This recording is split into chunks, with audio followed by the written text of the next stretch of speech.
प्रदेश सिर्फ एक्सप्रेसवे और एयरपोर्ट ही नहीं बना रहा, बल्कि एक ऐसा लॉजिस्टिक सिस्टम तैयार कर रहा है जहां उद्योग, वेयरहाउस और सप्लाई चेन एक दूसरे से जुड़कर काम कर रहे हैं।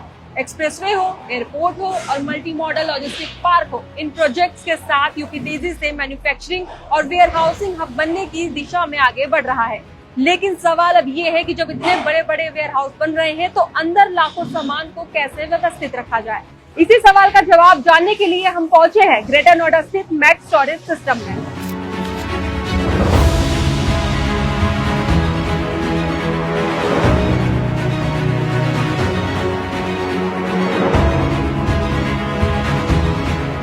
ये जर्मन बेस्ड कंपनी की मशीन है और नॉर्दर्न इंडिया में हम इस सेकंड है इसमें, जो किसी के पास नहीं है ये मशीन। और इसको हम रोल फॉर्मिंग मशीन कहते हैं। इसमें कॉयल लगती हैं, ये जो कॉयल देख रहे हैं आप यहाँ पे कॉयल लगती हैं और इसमें ऑटोमेटिक सारा ये निकलता है। इसमें देखिए सबसे पहले ये रॉ मटेरियल है, कॉयल फॉर्म में आता है, ये जो सारा आप देख रहे हैं।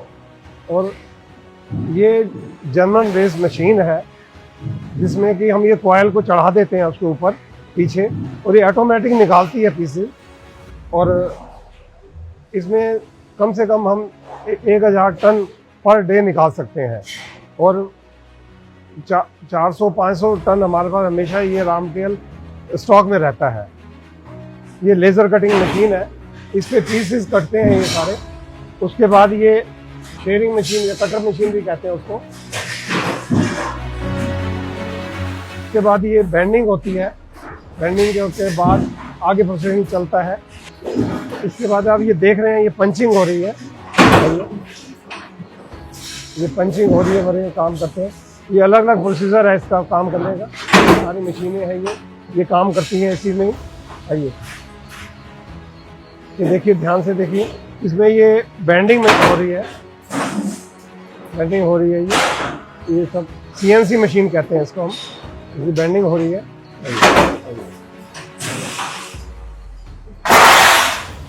इसके बाद ये मटेरियल रेडी हो गया, अब ये फोटो कोटिंग के लिए जाएगा। आपको इसका आगे का प्रोसेसिंग जो होती है वो दिखाते हैं।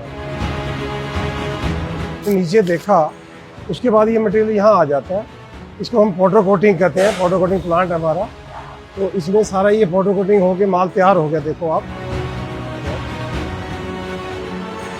फोटो कोटिंग के बाद ये पैक होता है माल, पैकिंग के बाद डिस्पैच हो जाता है यहाँ से।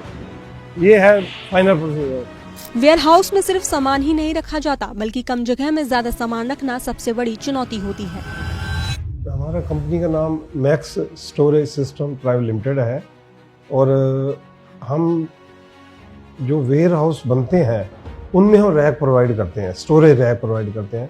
उनको आइडिया देते हैं, नए नए आइडिया देते हैं, जिससे कम जगह में हम ज़्यादा मतलब माल वो भर सकें।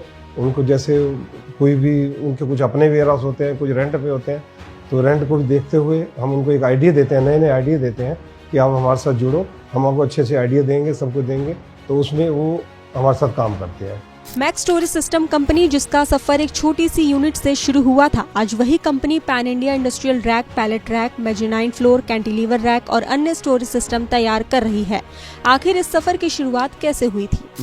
इससे पहले मैं जॉब करता था, एक मेडिसिन लाइन में जॉब करता था। उसके बाद मैंने सोचा कि मैं अपना काम करूँ। ये 1940 साल पहले मैंने ये सोचा इस चीज़ को कि मैं स्टोरेज रैक की लाइन में आना चाहता हूँ। छोटा सा काम की ट्रेडिंग की मैंने, ट्रेडिंग से माल लेके जैसे दूसरों को देना, तो मैंने सोचा कि मैं अपनी इंडस्ट्री को ना लगाऊं। तो 1986 में मैंने नोएडा में 5 या 6 बंदों के साथ एक छोटी सी कंपनी स्टार्ट की और उसके बाद धीरे धीरे काम को बढ़ाया। और आज मेरे पास 2 कंपनियां हैं यहीं पे ग्रेटर नोएडा में ही, लगभग 150 बंदा काम करता है जो हमारे पास काम करते हैं। उसमें अच्छे वर्कर हैं हमारे पास। आज यूपी में व्यापार करना, अपना उद्योग शुरू करना पहले के मुकाबले कितना आसान हो चुका है, इसकी गवाही खुद बिजनेसमैन भी दे रहे हैं। और इसके पीछे जिस तरह MSME सेक्टर को तेजी से मजबूत किया जा रहा है, एक बड़ी वजह बन चुका है। ये जो MSME जब से चालू हुई, हमें इसमें क्या होता था कि पहले लाइनों में लगता पड़ता था, आज वो चीज़ नहीं है। हम ऑनलाइन अप्लाई करते हैं। जैसे सपोज करो मशीन लेनी होती है, हम सब्सिडी के लिए अप्लाई करते हैं, तो वो 3-3, 4-4 महीने को सुनता ही नहीं था। आज विदिन 45 डेज़ में सब्सिडी भी मिल जाती है, हमारे यहाँ मशीन भी आ जाती है, हमारी प्रोडक्शन भी चालू हो जाती है। ये चेंजेस है। पहले में काम ही नहीं होता था, ऑफिस जाओ 10 दिन बाद आना, 15 दिन बाद आना, आज वो चीज़ नहीं है। तो सब्सिडी मिल जाती है हमें, मतलब विद इन 45 डेज मशीन अंदर आ जाती है और काम चालू हो जाता है। ये चेंजेस है पहले और अब में। उद्योग व्यापार को आसान बनाना यूपी सरकार की प्राथमिकताओं में शामिल रहा है। उसके लिए चाहे सुरक्षा व्यवस्था मजबूत करना रहा हो या नए इंडस्ट्रियल कॉरिडोर डेवलप करना, इसी नीति के तहत आज नोएडा तेजी से देश और दुनिया के लिए इन्वेस्टमेंट और उद्योग लगाने का केंद्र बन चुका है। देखिए, पहले क्या था कि नोएडा को एक छोटा सा इंडस्ट्री एरिया गिना जाता था, दिल्ली के साथ लगता हुआ इंडस्ट्री एरिया ऐसे था। आज ये मैं ही समझता हूँ कि हिंदुस्तान का तो है, एशिया का सबसे बड़ा इंडस्ट्री एरिया है। यदि नोएडा सेक्टर 1 से लेके और ग्रेटर नोएडा, जेवर एयरपोर्ट, ये वो लेके, तो सबसे बड़ा इंडस्ट्री एरिया है यहाँ पे। तो और मतलब अब और आने वाले टाइम में और बढ़ेगा, जैसे यहाँ की जो गवर्नमेंट फैसिलिटी दे रही है हमें, तो इससे मैं ये कहता हूँ कि लोगों की नज़रें हैं यहाँ पे, यानी कि पूरे यूपी में जो है ना, सारा फोकस नोएडा, ग्रेटर नोएडा पे ही रहता है, क्योंकि गवर्नमेंट अच्छी फैसिलिटी दे रही है, सब कुछ है, रोड स्ट्रक्चर है, लॉजिस्टिक है, ये सारी चीज़ें हैं। बहुत चेंजेस है इसमें अब और पहले तो कुछ ही नहीं होता था। पहले आने जाने के लिए रास्ता नहीं था, 3-3, 4-4 घंटे लग जाते थे, दिल्ली आने में जाम मिलता था। आज बड़े बड़े रोड बन गए हैं यहाँ पे, और जो इंडस्ट्री हैं वो यहाँ आना चाहते हैं, और आगे भी देखो ग्रोथ हो रही है। आपने देखा होगा रोड कितने खुले हो गए हैं यहाँ पे, ये चीज़ें हैं सारी। नोएडा जहां आज एशिया का सबसे बड़ा इंडस्ट्रियल एरिया बन चुका है, वहीं अब सेमीकंडक्टर जैसे फील्ड की तरफ भी ध्यान दिया जा रहा है। इसके साथ ही यूपी में सेमीकंडक्टर में 32,146 करोड़ रुपए का निवेश मिला है, जिसमें जेवर के पास बनने वाला HCL फॉक्सकॉन का डिस्प्ले ड्राइवर चिप प्लांट सबसे बड़ा प्रोजेक्ट है। देखिए, मेन जो अभी गवर्नमेंट का जो ध्यान है यहाँ सेमीकंडक्टर के ऊपर है, बड़ी अच्छी उसकी ग्रोथ होगी। यहाँ पर उसके लिए वेयर हाउस बनेंगे, वेयर हाउस में हम रैक देंगे। जैसे एक वीवो कंपनी है, उसमें बड़ा अच्छा हमने काम किया है, स्टोरेज रैक दिए हैं। मतलब आने वाले टाइम में मतलब और ज़्यादा इस टाइप की कंपनियां आ जाएं तो मतलब अच्छा रहेगा इसके लिए, नोएडा के लिए, ग्रेटर नोएडा के लिए, ताकि हमारी सेल बढ़े और यहाँ आसपास के जो लेबर है उनको काम बढ़े। आने वाले 10-15 साल में मैं समझता हूँ काफ़ी इंडस्ट्री आ जाएगी।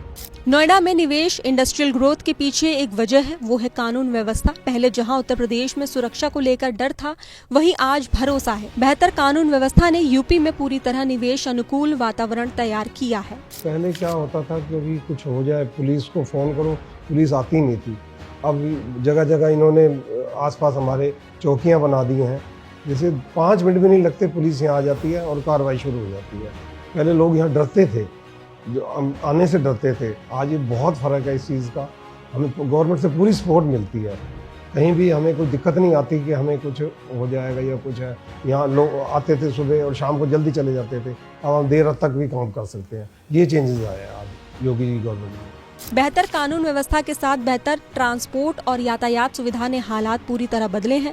आधुनिक ग्रीनफील्ड एक्सप्रेसवे और मजबूत रोड नेटवर्क नोएडा की कनेक्टिविटी को नई रफ्तार दे रहे हैं। पहले नोएडा में लोग आने से डरते थे, यहाँ पर कुछ जंगल होते थे, कुछ नहीं था, कानून व्यवस्था बिल्कुल ठीक नहीं थी। और उस टाइम भी मतलब जब हमने स्टार्ट किया उस टाइम भी हालात बहुत ज़्यादा ख़राब थे, जो नोएडा में स्टार्ट किया। आज और पहले और आज के नोएडा में बहुत फ़र्क है। यहाँ कानून व्यवस्था बिल्कुल सही है, लोग आना पसंद करते हैं यहाँ पे। पहले कोई आता ही नहीं था, इंडस्ट्री नहीं लगाता था। आज मतलब जैसे एक्सप्रेसवे बन गए, ये मतलब गंगा एक्सप्रेसवे है, जमुना एक्सप्रेसवे है, इसे बनने से बहुत ज़्यादा फायदा हुआ। तो आज उत्तर प्रदेश में वेयर हाउसिंग, स्टोरेज सिस्टम और लॉजिस्टिक्स जैसे सहायक इंडस्ट्रीज भी तेजी से विकसित हो रहे हैं। यही उद्योग उन सप्लाई चेन को मजबूती देते हैं जिन पर मैन्युफैक्चरिंग, ई-कॉमर्स और निर्यात की पूरी व्यवस्था टिकी होती है। ग्रेटर नोएडा में स्थित मैक्स स्टोरेज सिस्टम इसका एक उदाहरण है, जहां इंजीनियरिंग और मैन्युफैक्चरिंग मिलकर ऐसे समाधान तैयार कर रहे हैं जो उत्तर प्रदेश को देश के उभरते लॉजिस्टिक्स और औद्योगिक हब के रूप में मजबूत बनाने में अपनी भूमिका निभा रहे हैं।